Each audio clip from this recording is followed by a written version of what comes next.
नमस्कार, जय माता दी। मैं हूं आपका दोस्त होस्ट ए कुमार। लेके आया हूं एक विशेष टॉपिक आईवीएफ। क्या होता है आईवीएफ, जिसमें हम बात करेंगे निषेचन की कुछ प्रभावी तकनीक के बारे में, आईवीएफ का इतिहास, आईवीएफ यानी टेस्ट ट्यूब बेबी प्रक्रिया का आरंभ व विश्व की पहली टेस्ट ट्यूब बेबी का जन्म, विश्व की दूसरी व भारत की पहली टेस्ट ट्यूब बेबी का जन्म, भारत की दूसरी टेस्ट ट्यूब बेबी का जन्म और शुरुआती खोज, आईवीएफ तकनीक का इतिहास। टॉपिक लंबा जाएगा क्योंकि यह टॉपिक अपने आप में ही विशेष है, खास है। आइए समझते हैं पीपीटी के माध्यम से विस्तार से। बात करते हैं आईवीएफ की। आईवीएफ यानी इन विट्रो फर्टिलाइजेशन, जिसे टेस्ट ट्यूब बेबी के नाम से जाना जाता है। इसे हिंदी में परखनली शिशु तकनीक कहते हैं। इन विट्रो फर्टिलाइजेशन निषेचन की एक कृत्रिम प्रक्रिया है जिसमें किसी महिला के अंडाशय यानी ओवरी से अंडे यानी एग निकलकर उसका संपर्क द्रव माध्यम में शुक्राणुओं यानी स्पर्म से शरीर के बाहर अत्याधुनिक प्रयोगशाला यानी एडवांस लेबोरेटरी में कराया जाता है। इसके बाद निषेचित अंडे यानी फर्टिलाइज एग को महिला के गर्भाशय यानी यूट्रस में ट्रांसफ़र यानी प्रत्यारोपित कर दिया जाता है और इस प्रक्रिया को इन विट्रो फर्टिलाइजेशन यानी आईवीएफ प्रक्रिया कहते हैं। यह महिलाओं में कृत्रिम गर्भाधान यानी आर्टिफिशियल इंसेमिनेशन की सबसे प्रभावी तकनीक, इफेक्टिव टेक्निक मानी जाती है। आइए समझते हैं निषेचन की कुछ प्रभावी तकनीक, सम इफेक्टिव फर्टिलाइजेशन टेक्निक। नंबर 1 पे है ओआई। ओआई यानी ओवुलेशन इंडक्शन। ओआई निषेचन की वह प्रक्रिया है, वह तकनीक है जिसमें डॉक्टर्स निसंतान दंपत्ति पुरुष और महिला दोनों की रिपोर्ट्स चेक करते हैं। अगर रिपोर्ट सामान्य होती है तब डॉक्टर्स इस प्लान को निर्धारित करते हैं जो महिला और पुरुष की एज और समय दोनों पर निर्भर होता है। Number 2 IUI. आईयूआई यानी इंट्रा यूटेराइन इंसेमिनेशन। आईयूआई निषेचन की वह प्रक्रिया है, वह तकनीक है जिसमें पुरुष दंपत्ति के वीर्य से यानी सीमन से प्रयोगशाला में अच्छे शुक्राणु, अच्छे स्पर्म एक विशेष विधि द्वारा कलेक्ट किए जाते हैं और जो अच्छे स्पर्म होते हैं यानी जो अच्छे शुक्राणु होते हैं उनको एक पतले कैथेटर में लोड कर डॉक्टर्स महिला दंपत्ति के गर्भाशय यानी यूट्रस में ट्रांसफ़र करते हैं, प्रत्यारोपित करते हैं और इस प्रक्रिया को आईयूआई प्रक्रिया कहते हैं, जिसकी सफलता दर महिला की एज के ऊपर निर्भर करता है। Number 3 ICSI. इक्सी यानी इंट्रासाइटोप्लाज्मिक स्पर्म इंजेक्शन।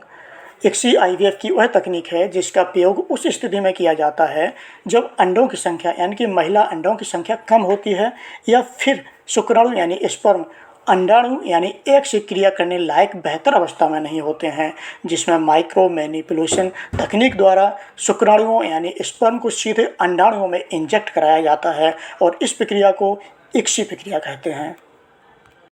नंबर 4 इम्सी।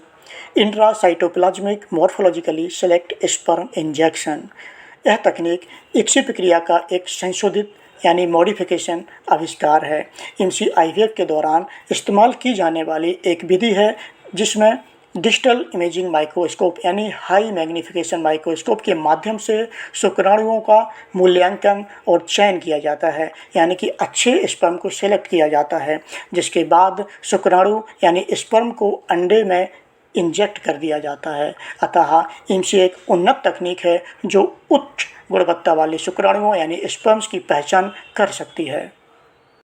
अब बात करते हैं आईवीएफ के इतिहास की। आईवीएफ यानी टेस्ट ट्यूब बेबी प्रक्रिया का आरंभ व विश्व की पहली टेस्ट ट्यूब बेबी का जन्म। विश्व में पहली बार इस प्रक्रिया का प्रयोग यूनाइटेड किंगडम में पैट्रिक क्रिस्टोफर स्टेप्टो और रॉबर्ट एडवर्ड्स ने किया था। उनके इस प्रक्रिया से जन्मे बच्चे का नाम लुइस जॉय ब्राउन था, जिसका जन्म 25 जुलाई 1978 को royal Oldham general hospital England के एक शहर मैनचेस्टर में हुआ था। इसके बाद रॉबर्ट एडवर्ड को 2010 में मेडिसिन में नोबेल पुरस्कार यानी नोबेल प्राइज प्रदान किया गया। आइए अब बात करते हैं विश्व की दूसरी टेस्ट ट्यूब बेबी का जन्म। भारत में पहली बार कोलकाता के डॉक्टर सुभाष मुखोपाध्याय ने इस प्रक्रिया का इस्तेमाल किया था। 3 अक्टूबर 1978 को भारत में पहली और दुनिया की दूसरी आईवीएफ बेबी का जन्म हुआ। यह बच्ची दुर्गा पूजा के दिन हुई थी, इसलिए दुर्गा नाम से विख्यात हुई। लोग इसे जो है दुर्गा नाम से जानने लगे, लेकिन बाद में इसे कनुप्रिया अग्रवाल नाम दिया गया। डॉक्टर सुभाष मुखोपाध्याय ने अपने सहयोगियों के साथ 3 अक्टूबर 1978 को भारत में आईवीएफ प्रक्रिया से पहली टेस्ट ट्यूब बेबी दुर्गा यानी कनुप्रिया अग्रवाल का जन्म कराया। पर दुर्भाग्य देखिए, उनके दावे को किसी ने नहीं माना। दावे को उस समय ठुकरा दिया गया या मान्यता नहीं दी गई और डॉक्टर सुभाष मुखोपाध्याय का तबादला कर उन्हें दंडित भी किया गया। इसका सीधा असर डॉक्टर सुभाष पर पड़ा। भी डिप्रेशन में रहने लगे। कहीं से न्याय की आस न मिलने पर डॉक्टर सुभाष ने 19 जून 1981 को आत्महत्या कर ली। डॉक्टर सुभाष मुखोपाध्याय की मौत के 5 साल बाद यानी 1986 में मुंबई में डॉक्टर टी.सी. आनंद कुमार की निगरानी में हर्षा नामक बच्ची का जन्म हुआ, जिसे भारत का पहला आधिकारिक टेस्ट ट्यूब बेबी माना गया। डॉक्टर सुभाष मुखोपाध्याय की मौत के 16 साल बाद पहली बार देश ने इस बात को स्वीकार किया कि डॉक्टर सुभाष मुखोपाध्याय का दावा सही था और वे ही भारत में टेस्ट ट्यूब बेबी प्रक्रिया के जनक थे। 2001 आते आते डॉक्टर मुखोपाध्याय के दावे को अंतर्राष्ट्रीय मान्यता मिल गई। अतः भारत की पहली टेस्ट ट्यूब बेबी और विश्व की दूसरी टेस्ट ट्यूब बेबी का जन्म 3 अक्टूबर 1978 को डॉक्टर सुभाष मुखोपाध्याय की निगरानी में हुआ था, जिसका नाम दुर्गा था, जिसे बाद में कनुप्रिया अग्रवाल नाम दिया गया। अब बात करते हैं भारत की दूसरी टेस्ट ट्यूब बेबी का जन्म। Doctor TC. आनंद कुमार की निगरानी में भारत की दूसरी test tube baby Harsha Chawla का जन्म 6 अगस्त 1986 में किंग एडवर्ड मेमोरियल अस्पताल और सेठ गोवर्धन दास सुंदरदास मेडिकल कॉलेज मुंबई में इंदिरा हिंदुजा द्वारा किए गए एक सिजेरियन सेक्शन द्वारा हुआ था।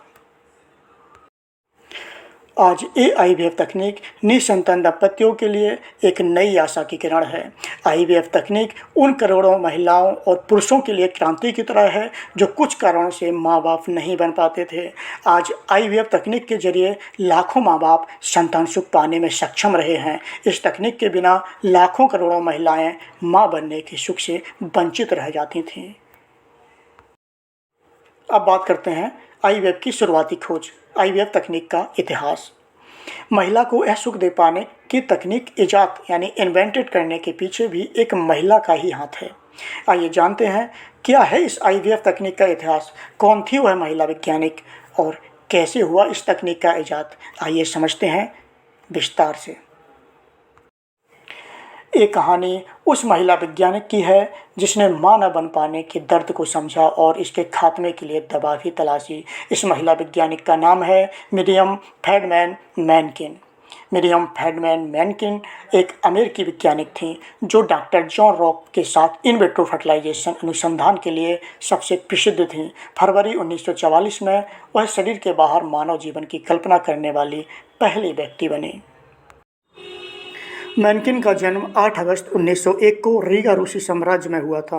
बचपन में ही वह अपने परिवार के साथ अमेरिका आ गई थीं। उनके पिता डॉक्टर थे। मिरियम मैनकिन ने कर्नेल यूनिवर्सिटी से ऊतक विज्ञान यानी हिस्टोलॉजी, सेल साइंस और तुलनात्मक शारीरिक रचना विज्ञान एनाटॉमी में स्नातक की डिग्री हासिल की। इसके बाद आनुवंशिकी विज्ञान यानी जेनेटिक्स साइंस में कोलंबिया यूनिवर्सिटी से मास्टर्स की डिग्री ली। साथ ही न्यूयॉर्क में जीव विज्ञान यानी बायोलॉजी और शरीर क्रिया विज्ञान फिजियोलॉजी में भी शिक्षा ग्रहण की। मिरियम मैनकिन के जीवन साथी का नाम यानी पति का नाम बैली था। मैनकिन और बैली के 2 बच्चे थे, ग्रेविलियन नाम का बेटा और लूसी नाम की एक बेटी। अब बात करते हैं आईवीएफ अनुसंधान और खोज की। आईवीएफ रिसर्च एंड डिस्कवरी 1938 से 1944 के बीच की घटना। मिरियम मैनकिन हार्वर्ड में fertility expert doctor John rock के साथ एक तकनीशियन के तौर पर काम करती थी। मैनकिन ने मार्च 1938 में आईवीएफ प्रयोग शुरू किया। उनका मकसद इंसान के शरीर के बाहर प्रजनन करने वाले ऐसे अंडाणुओं को उपजाऊ बनाना था जिनमें बच्चे पैदा करने की क्षमता नहीं होती है। खुद डॉक्टर जॉन रॉक का मकसद भी बांझपन यानी इनफर्टिलिटी का निदान ढूंढना था। वो असल में अपने रिसर्च से ऐसी औरतों की मदद करना चाहते थे जिनकी बच्चेदानी तो सेहतमंद थी लेकिन फैलोपियन ट्यूब गड़बड़ थी।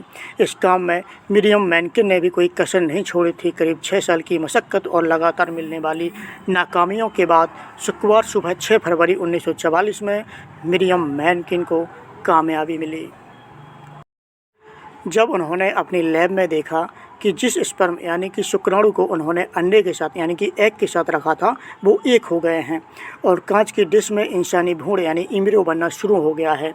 मिरियम मैनकिन की इस कामयाबी से बच्चे पैदा करने की तकनीक में एक नए युग का आगाज़ हुआ।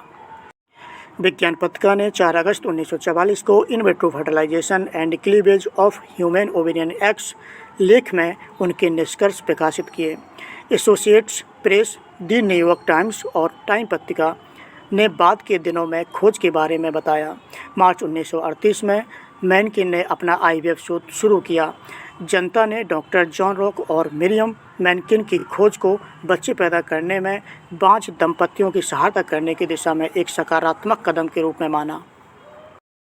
हालांकि कुछ आलोचकों ने इसे भगवान की भूमिका निभाते हुए और प्रकृति के नियमों के हस्तक्षेप के रूप में देखा, जिसके चलते डॉक्टर रॉक और मैनकिन ने अपने उपलब्धि के बाद अपने निषेचित अंडों को एक महिला के शरीर में स्थानांतरित करने का प्रयास नहीं किया। मिरियम मैनकिन ने अपने दम पर आईवीएफ अनुसंधान जारी रखने की मांग की, लेकिन उनके अवसर सीमित और अवैतनिक थे। इसके बाद मिरियम मैनकिन के जीवन में काफ़ी उथल पुथल हुई। सन 1949 में मैनकिन ने अपने पति को तलाक दे दिया। अपनी बेटी लूसी, जिसे मिर्गी थी, का समर्थन और देखभाल करने से प्रयोगशाला अनुसंधान करने के उनके अवसर और सीमित हो गए।